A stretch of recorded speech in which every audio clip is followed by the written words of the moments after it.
Hello children, hope all of us are doing good.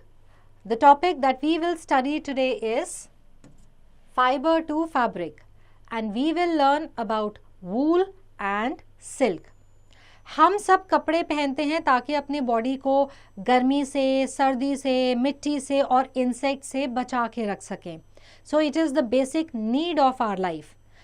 कपड़े जो हैं ये फाइबर से बनते हैं. ये फाइबर क्या होते हैं?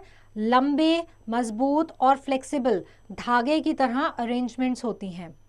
Fibres which are obtained from plants और animals are termed as natural fibres and the ones which are man-made are known as synthetic fibers.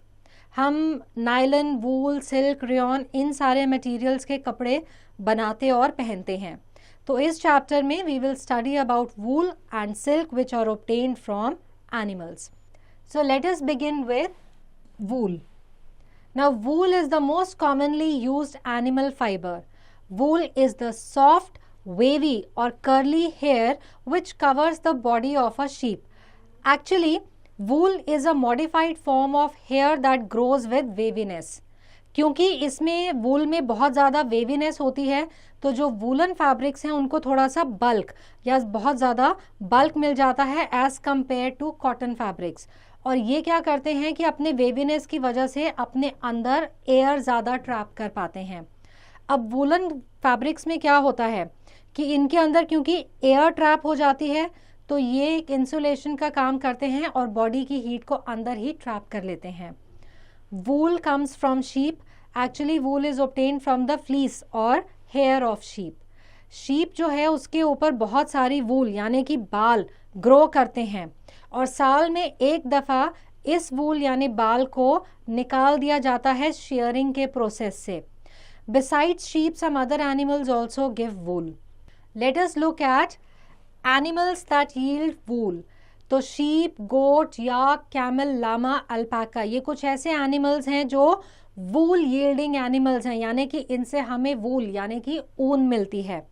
अब ये जो एनिमल्स हैं इनकी स्किन के ऊपर बालों का एक बहुत ही मोटा थिक लेयर या कोट ग्रो करता है और ये जो बालों का लेयर है या थिक कोट है इससे हमें ऊन यानी कि वूल मिलती है.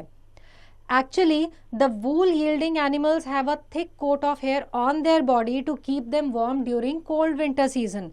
सर्दियों में इनकी बॉडी के ऊपर ये जो इतना थिक हेयर का ग्रोथ होता है ना वो इनको ठंड से बचाता है. अब ये जो हेयर यानी कि बाल यानी कि वूल हैं जैसे पहले कहा था ये अपने अंदर एयर को ट्रैप कर लेते हैं. एयर जो है वो हीट का बहुत ही पुअर कंडक्टर है. तो जो एयर वूल यानी कि हेयर में ट्रैप हो जाती है वो इन एनिमल्स की हीट को बाहर सराउंडिंग में जाने से रोकती है. तो वो अंदर ही रखती है इनकी हीट को ट्रैप करके जिससे कि इनको विंटर्स में गर्माहट मिलती है. इसीलिए जो हेयर यानी कि जो वूल है इन एनिमल्स का वो समर के सीजन में निकाल दिया जाता है ताकि ये गर्मी के वेदर में सरवाइव कर सकें. A fact strip here. Alpacas are reared for their fiber and meat. The wool obtained from alpacas is water repellent and is used to make coats, sweaters and blankets. अब जब winters आती हैं तो ये वाले बाल जिनको कि समर्स में निकाल दिया गया होता है वो दोबारा से ग्रो करते हैं ताकि इन एनिमल्स को फिर से ठंड से बचा के रख सकें. Now wool is most commonly obtained from sheep. India के अलग अलग हिस्सों में अलग अलग टाइप की शीप्स को पाला जाता है, उनकी देखभाल करी जाती है. The names of some of the breeds of sheep reared in our country for obtaining wool, the quality of wool obtained and the names of the states where these sheep are found are given in this table here. So some Indian breeds of sheep, name of the breed of sheep, quality of wool and name of the state where this sheep is found. First is the Lohi. It gives good quality wool and it is found in Rajasthan and Punjab. Then we have Rampur Bushar. It is known for or it gives us a brown fleece and it is found in Uttar Pradesh and Himachal Pradesh. Then we have the Nali breed, which gives us carpet wool, and it is found in Rajasthan, Haryana and Punjab. Then we have the Bakharwal breed, which is known for woolen shawls, and it is found in Jammu and Kashmir. Next we have the Marwari breed or Marwadi breed, which gives us coarse wool, and it is mainly found in Gujarat. Then we have the Patanwadi breed, which gives us wool for hosiery, and it is found in Gujarat. So here is an interesting activity. Touch your arms and legs and feel the hair on them. Now touch the hair of your head. Which hair are coarse to feel and which are soft? Discuss this difference with your elders. Now let us look at production of wool. Wool mainly comes from sheep, and in order to obtain wool, sheep are reared and bred. Their hair is cut and processed into wool. So we will first discuss the rearing and breeding of sheep and then describe how the sheep's hair called fleece are cut and processed to make wool or wool yarn. So let us look at rearing and breeding of sheep. Rearing of sheep का मतलब क्या है कि sheep की देखभाल करना, उसको खाना, शेल्टर और हेल्थ केयर देना. जो लोग शीप की देखभाल करते हैं या उनको रियर करते हैं, उनको कहा जाता है शेपर्ड्स. शीप जो हैं ये हर्बीवोरस एनिमल्स हैं और ये ज़्यादातर घास और पत्ते खाते हैं. तो जो शेपर्ड्स होते हैं वो इनको कंट्री साइड में ले जाते हैं ताकि वहाँ पे ये घास और पत्ते इजीली खा सकें. इनके अलावा शीप को खाना दिया जाता है जो एक मिक्सचर होता है पल्सेस, कॉर्न, ज्वार और ऑयल केक्स का. अब ऑयल केक्स क्या है? जब आप किन्हीं सीड्स में से ऑयल को निकाल लेते हैं, एक्सट्रैक्ट कर लेते हैं, तो बाकी का जो मटेरियल बच जाता है उसको ऑयल केक कहते हैं. और इस मिक्सचर में ये जो शेपर्ड्स हैं कुछ मिनरल्स भी मिलाते हैं. विंटर के टाइम में यानी सर्दियों के सीजन में शीप को इंडोर्स यानी अंदर ही रखा जाता है और इन्हें पत्ते, ग्रेन्स और ड्राई फॉडर खिलाया जाता है. Certain breeds of sheep have a thick coat of hair on their body which yields good quality wool in large quantities. So these are called sheep of good breeds. ये वो नस्लें हैं जिन्हें बहुत अच्छा माना जाता है क्योंकि इनकी जो वूल होती है उसकी क्वांटिटी भी ज़्यादा है और क्वालिटी भी अच्छी होती है. Such sheep are selectively bred by choosing at least one parent sheep of good breed. So the breeding of sheep is done to obtain such breeds of sheep which yield good quality wool in large quantities. This raises the quality and quantity of wool produced. Once the reared sheep have developed a thick coat of hair, the hair is cut off for getting wool. ये जो वूल coat होता है sheep का, ये एक पतली thin layer of skin के साथ निकाला जाता है और इसको कहा जाता है फ्लीस. तो फ्लीस में जो है बड़े ही सॉफ्ट वूलन फाइबर्स होते हैं. Let us now look at processing of fibre into wool. There is a long process which is followed to obtain wool from the fleece of sheep. A sheep or yak body has a thick coat of hair known as fleece. अब क्या steps हैं जो वूल को process करने के? सबसे पहला step है हमारा शेयरिंग. ये वो प्रोसेस है जिससे कि शीप या याक या जो भी एनिमल है उसकी फ्लीस को रिमूव किया जाता है. अब इसको रिमूव करने के लिए एक स्पेशल टाइप के क्लिपर्स को यूज़ किया जाता है. हाथ से रेज़र के ज़रिए शेयरिंग करी जा सकती है या फिर शेयरिंग मशीन के थ्रू इस फ्लीस को निकाला जा सकता है. जनरली जो ये बाल या जो फ्लीस हैं ये गर्मियों के सीज़न में निकाले जाते हैं क्योंकि सर्दियों में तो ये बाल जो हैं शीप को प्रोटेक्ट करते हैं, इसको ठंड से बचा के रखते हैं. लेकिन गर्मियों में इनकी गर्मी बर्दाश्त नहीं होगी तो इसलिए इनको निकाल दिया जाता है. अब ये जो शेयरिंग का प्रोसेस है इससे इस एनिमल यानी शीप को चोट नहीं पहुंचती क्योंकि जो इनकी अपर मोस्ट लेयर होती है स्किन की जो फ्लीस के साथ निकलती है वो डेड स्किन की लेयर होती है. The next step is scouring. जो फ्लीस निकाल दी गई है उसके अंदर बहुत ज़्यादा डस्ट, डर्ट, ऑयल, ग्रीस वगैरह होती है। तो इसको सबसे पहले बड़े बड़े वाटर टैंक्स में डिटर्जेंट के साथ धोया जाता है। So scouring is the process of washing the fleece of sheep to remove dust, dirt, grease और any unwanted particles. These days, scouring is done with the help of machines. The next step is sorting. The wool is sorted into different categories which depend upon its quality. तो fleece की क्या quality है, उसके जो fibres हैं कितने लंबे हैं या छोटे हैं, इनके बेसिस पे इनको अलग अलग ढेरियों में सॉर्ट किया जाता है। कुछ जो छोटे फ्लफी फाइबर्स होते हैं उनको कहा जाता है बर्स या कि फज, उनको निकाल दिया जाता है लंबे बालों में से। अब जो फाइबर्स इस तरह से मिलते हैं उनको दोबारा से वॉश किया जाता है, सुखाया जाता है और फिर उनसे फाइबर्स बनाए जाते हैं। So sorting is the process of segregating the long fine quality fleece from the less fine quality which are broken into small pieces. Next step is of combing. Now the wool is ready to be drawn into fibers. अब क्या होता है कि ये जो बाल या fleece है इनको कार्डिंग मशीन के अंदर डाला जाता है। इस मशीन के अंदर कोम्स जो हैं लूज फाइबर्स को एक शीट के फॉर्म में ढाल देती हैं।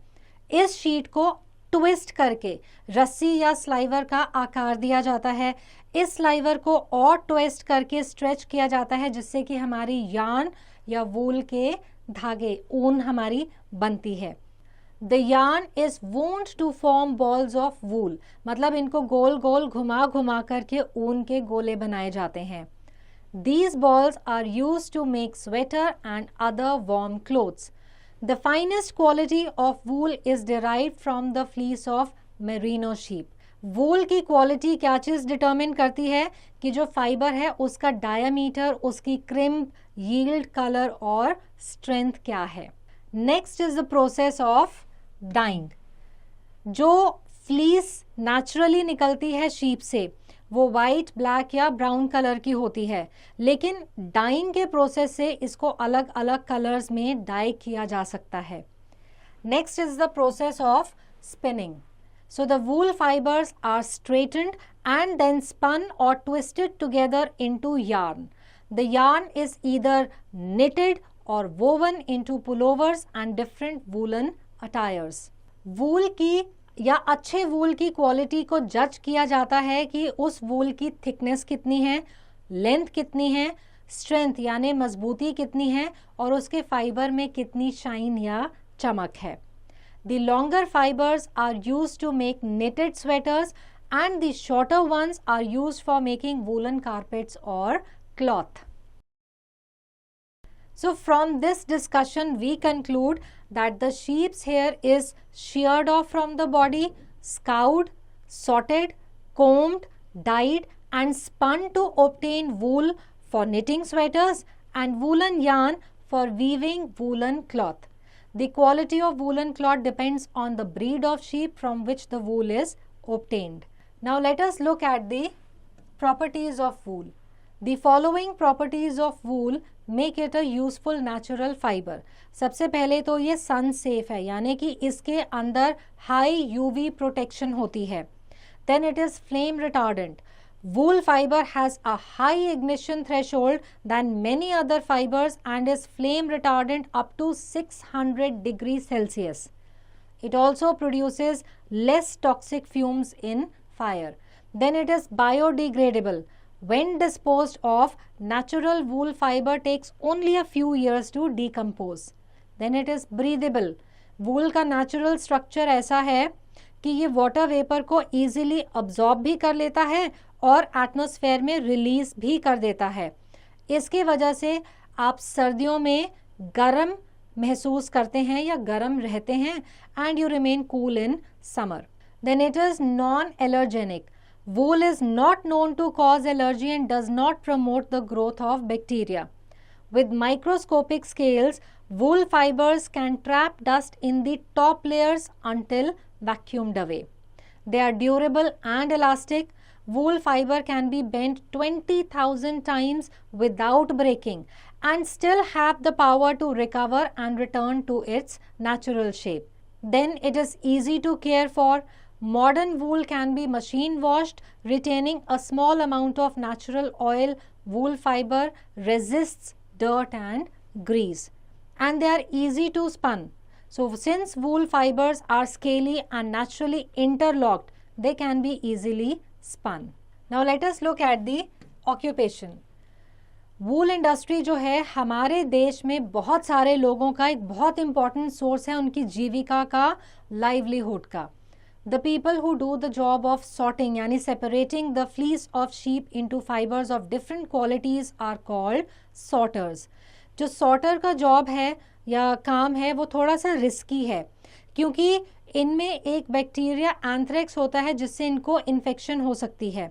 अब ये जो है एक ब्लड डिजीज कॉज करता है जिसे कहा जाता है सॉर्टर्स डिजीज. लेकिन किसी भी इंडस्ट्री में जो लोग काम करते हैं वो कोई ना कोई रिस्क तो फेस करते हैं क्योंकि उनका काम का नेचर ऐसा होता है. इसको कहा जाता है occupational hazards. So sorters disease is an occupational hazard. Now let us look at silk. Silk is a fine, strong, soft and shining fiber produced by silkworms in making their cocoons. Silk is called रेशम in Hindi. ये एक natural fibre है जो हमें एक insect जिसे silk moth कहते हैं उससे मिलता है. तो सिल्क जो है वो भी एक एनिमल फाइबर है. सिल्क फाइबर प्रोटीन से बनता है. सिल्क जो है सबसे स्ट्रॉन्ग नेचुरल फाइबर है, स्ट्रॉन्गेस्ट है.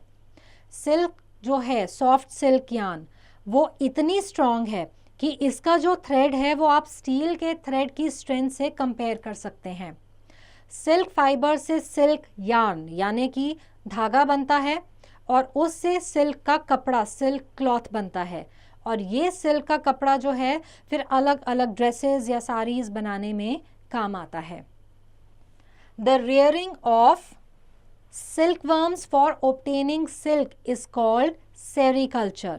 सेरिकल्चर का मतलब है सिल्क फार्मिंग. ये इंडिया का सबसे पुराना ऑक्यूपेशन है.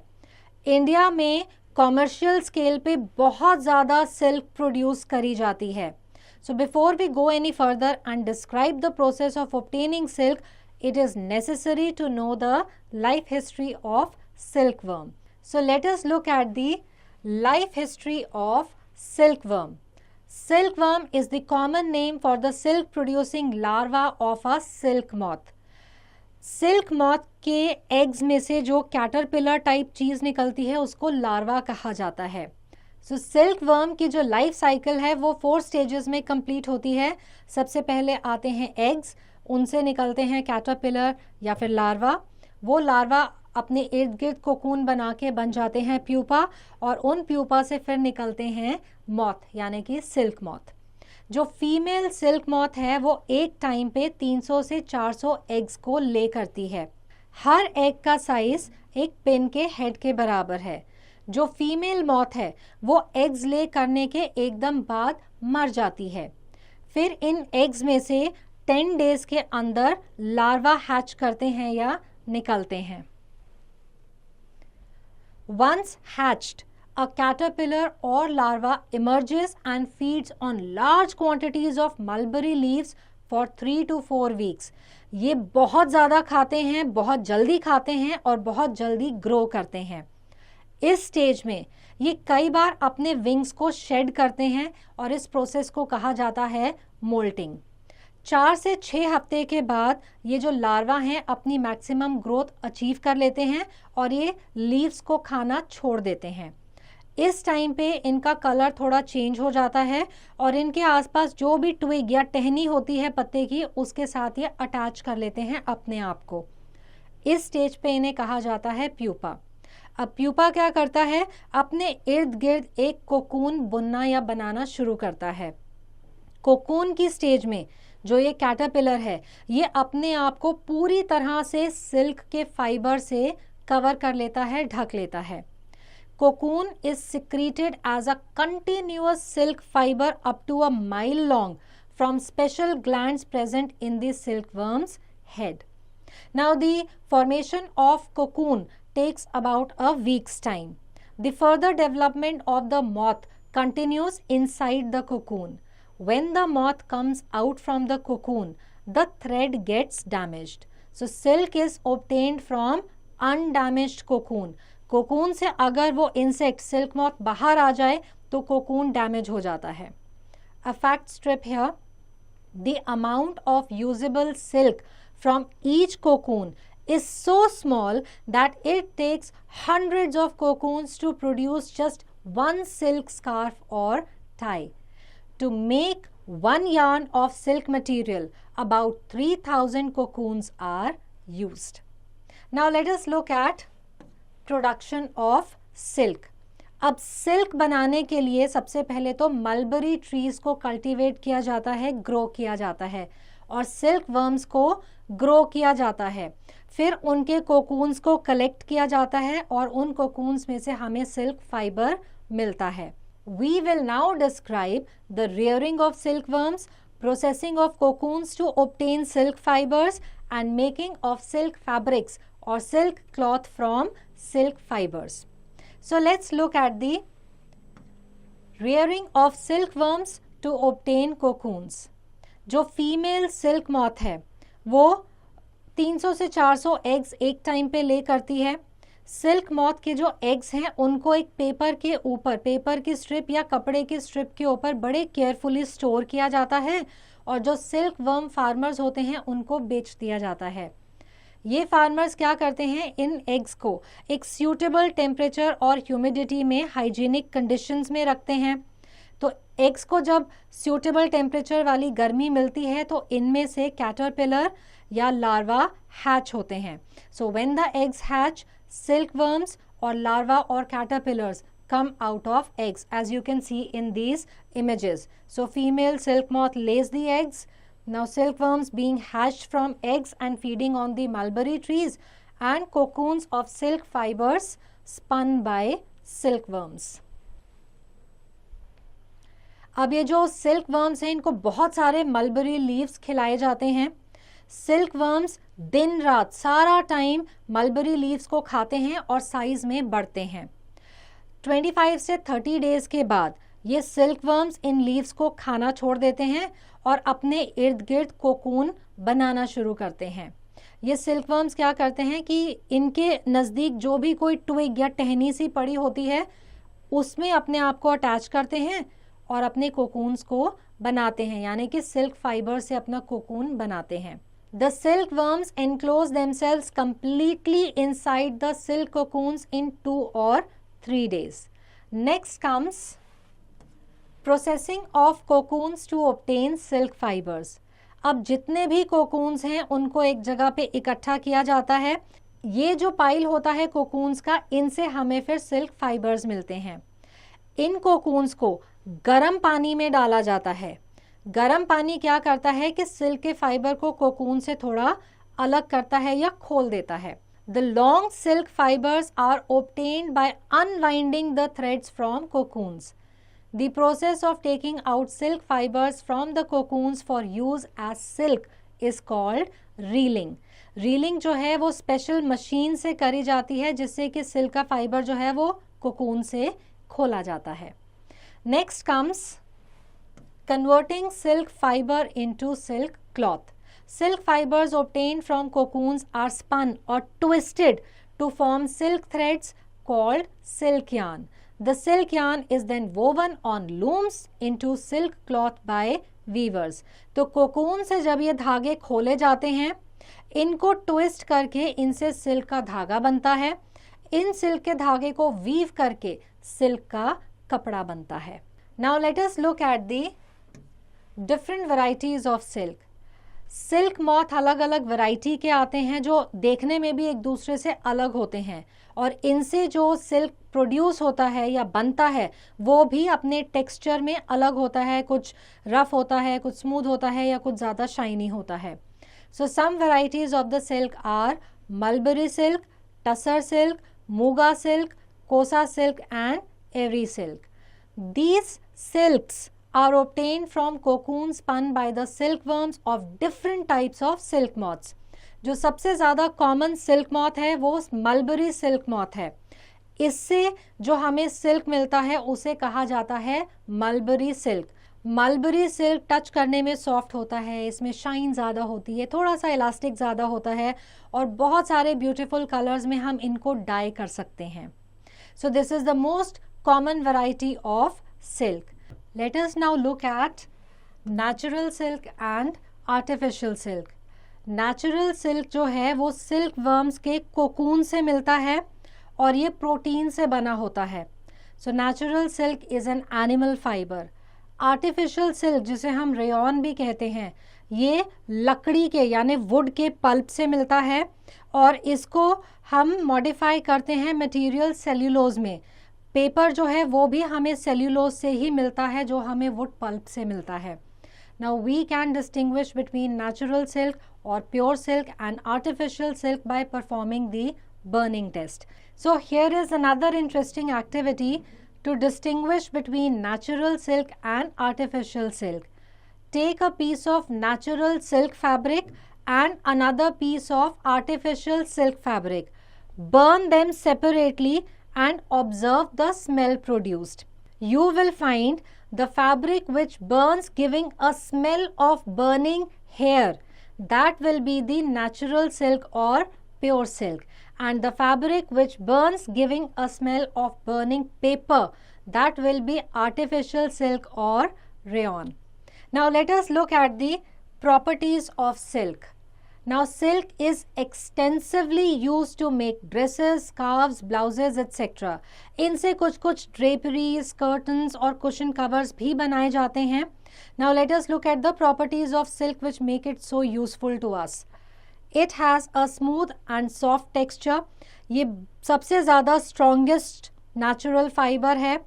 ये गर्मियों में हमें ठंडा रखता है और अगर इसे हम सिल्क को हम विंटर्स में पहने तो ये हमें गर्म रखता है. ये मॉइस्चर को अब्जॉर्ब कर लेता है. Late us now look eight uses of silk. इससे हम कपड़े, स्कार्फ, साड़ीज़ और अलग अलग टाइप की ड्रेसेस बनाते हैं. ये बुलेट प्रूफ वेस्ट और पैराशूट्स बनाने में भी इस्तेमाल किया जाता है और it is also used as non absorbable sutures in surgery. Now what are the occupational hazards in silk industry? एक तो छोटे से तंग पुअर वेंटिलेशन वाले कमरों में खड़े रह कर के सिल्क की प्रोडक्शन करी जाती है जिससे कि ब्रीदिंग प्रॉब्लम्स हो जाती हैं. और फिर बहुत सारे डेड वर्म्स को अपने बेयर हाथों से हैंडल करना पड़ता है तो जो वर्कर्स हैं उनको इन्फेक्शन और बीमारियां लगने का भी खतरा रहता है.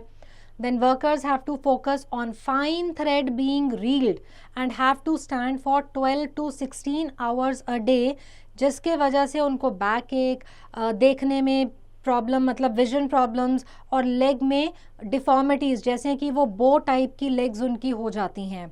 And dipping of cocoons in boiling water is done manually. हाथ से कोकून्स को उबलते हुए खौलते हुए पानी में डिप करना पड़ता है तो उनके जो वर्कर्स होते हैं उनकी स्किन बड़ी रॉ हो जाती है और बहुत सारे उसमें छाले हो जाते हैं. Let us revise. The main animal fibres used to make clothes are wool and silk. The wool yielding animals are sheep, goat, rabbit, yak, camel etc. Wool is a light, soft, thick, durable, elastic and wrinkle resistant fiber used to make woolen clothes. The process of removing fleece from the body of sheep is called shearing. Silk is an animal fiber produced by silkworms. Silk fibers are strong, shiny, lustrous and soft. Cultivation of silkworms for the purpose of producing silk is called sericulture. So I hope that the chapter is clear to all and answering questions based on this chapter will now be easy.